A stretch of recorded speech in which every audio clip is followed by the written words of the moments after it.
We wanted to shift to a bit of a local story now, and that's, of course, with our own Deirdre Freiheit, President and CEO of Shepherds of Good Hope. Hi, Deirdre. Hi, Sam. I was going to say Merry Christmas, but I guess I should be saying Happy New Year. That's okay. You can say whatever you want. I'm just happy you're here with us today. And Deirdre, you have worked so hard this year. You and your team have done a remarkable job at the Shepherds of Good Hope. How has it been for you over the holidays? Has there been any outbreaks? No outbreaks. It's been a busy holiday season, as it always is here. We had to shift how we do things as we have since March, but it's been fairly good. It's been such a challenging time for, everybody, but more so people that find themselves homeless.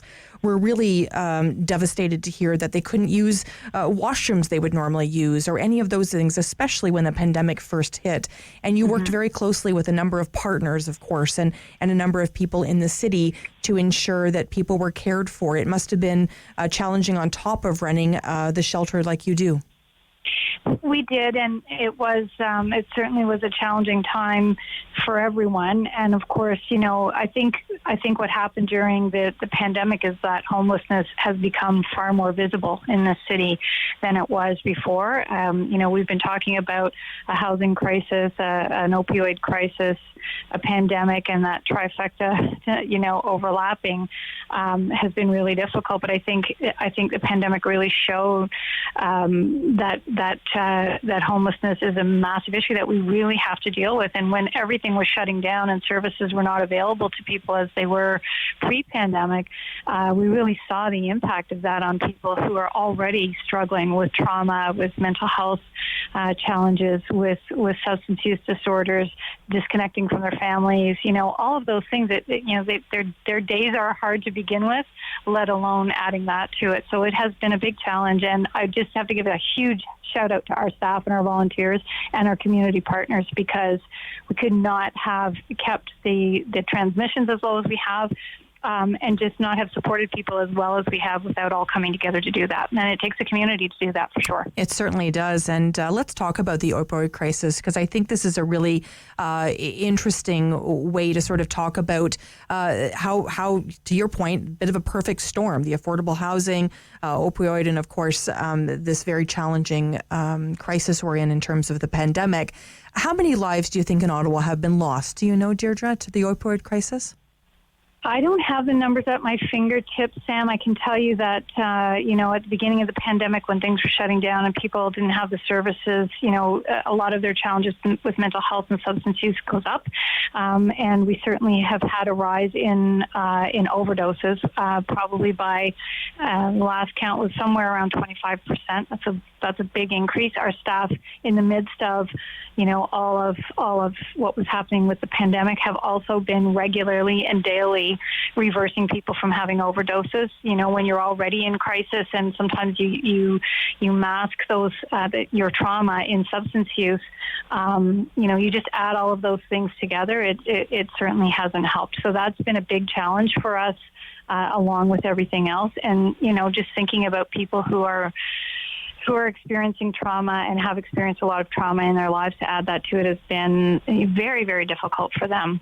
We hear the term a lot, housing first, and I think this is a really important piece of this, because you're not just talking the talk, you're walking the walk, and a 42-bed housing project has been led by the Shepherds of Good Hope. Walk us through how that came about and what your hope is. Sure. So we really see ourselves as part of the solution to ending homelessness, or at least reducing it in the city. Many, many years ago, well over a decade and a half ago, I would say, we got into the housing, providing housing, and the type of housing that we provide are for people who may have difficulty obtaining housing because of the challenges that they face. Most of them need supports around the clock, so can't, always go into a unit that's, say, a scattered unit in town that might become available. They need more supports than that. So our housing is supportive housing where we have staff 24/7. We currently have 3 locations and 4 residences across the city, and our newest one is being built by the Montfort. It's going to be 42 units for people who are currently chronically homeless, and so we're hoping that we're just finishing it up. It was supposed to be finished last summer, but with COVID and the challenges that it presented, it slowed things down. So we're hoping to move 42 people who are currently homeless into their brand new homes early in the new year. Very exciting. You're changing the lives of 42 people. How does that feel? Well, I think, for everybody here, we've seen the success that supportive housing provides to people who have really struggled with experiencing homelessness. And, by the time that this one opens up, we'll be housing almost as many people as are in the shelter. So that feels good in terms of giving people an option to be housed. And when people feel that they have their own place and they're not, in crowded dorm rooms and having to share bathrooms and not having all of the services and not having the stability of, say, a meal and their own place to be every day, that we see what happens. Their health changes. They often reconnect with their families.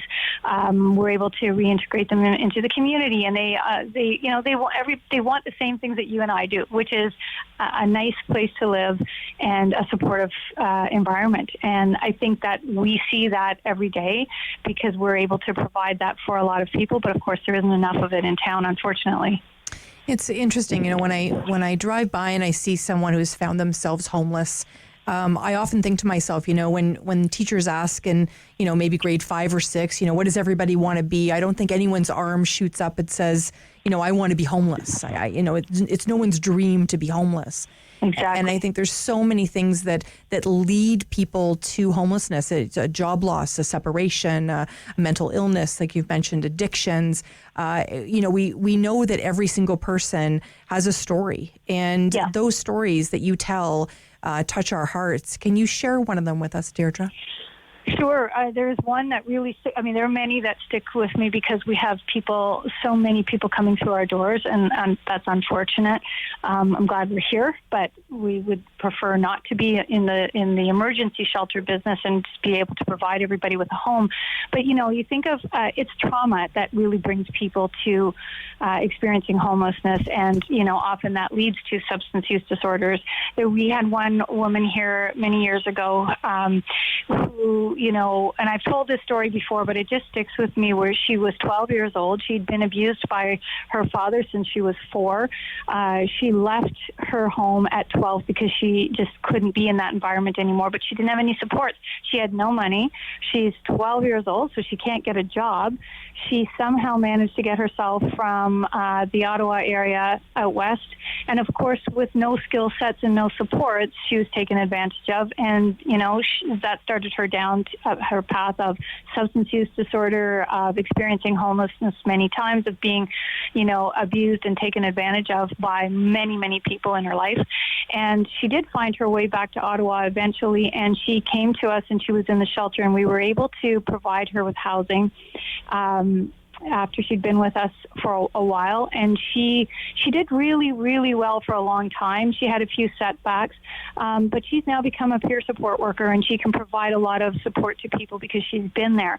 But, really, I guess the point of all of this is she is one of many, many people with many similar stories and many similar traumas, and that's what brings people often to experiencing homelessness, and providing supports and housing is critical to helping people move on. Even in your important role, Deirdre, do you ever think about there by the grace of God go I?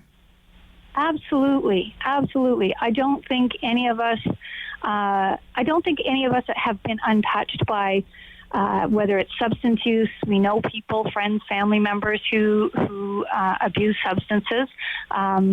We know people who have experienced trauma in their lives, people who have, had a marital breakdown, a job loss, like you mentioned earlier. There are so many factors that, that contribute to people experiencing homelessness. And I don't think any of us are immune. We could be one or two steps away or many steps away, but it's not out of the ordinary. There are people who have been staying in our shelter who are former pro athletes. They are people with PhDs. They have experienced something in their lives that has brought them here, and so homelessness doesn't discriminate. It certainly doesn't. Deirdre Freiheit, President and CEO, Shepherds of Good Hope and the Shepherds of Good Hope Foundation. If you can make a gift in the Shepherds of Good Hope's name in the next 24 hours, I know they'd be very grateful. Thank you for your time today, Deirdre. Thanks so much.